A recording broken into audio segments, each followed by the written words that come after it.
Okay, so there's 4 animals represented in the Senio for the Fiore system. For Fiore di Libere was a fight master at the end of the 14th, beginning of the 15th century in medieval Italy.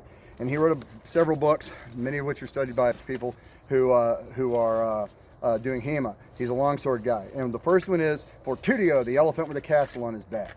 And they believe that the elephant's knees didn't really bend, and he had to stay erect and straight and good and stiff in a proper stance so that the castle didn't fall over. It's a mnemonic for you keeping track of your center of gravity, which changes greatly when you add all the armor above the waist, then it moves from down here to up here.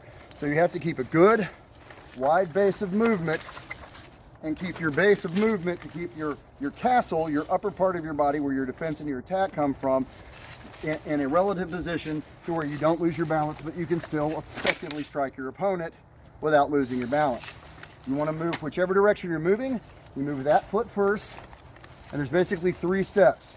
You've got an increasing step where you step forward with whatever foot's forward, and then the second foot gathers. You've got the decreasing step, which is just the backwards version of that, step backwards and gather. Then you've got a passing step where I step through and I make a strike or I close the distance. And then you have a half turn, the mezza volta, where I step and I pivot so that I can strike behind the opponent's defense or pivot out of the way of something like that. But at every point, you're keeping that good solid base, that good elephant with a castle on his back, Fortitudo, so that you keep balance and you don't let your armor throw you on the ground or let anybody else throw you on the ground.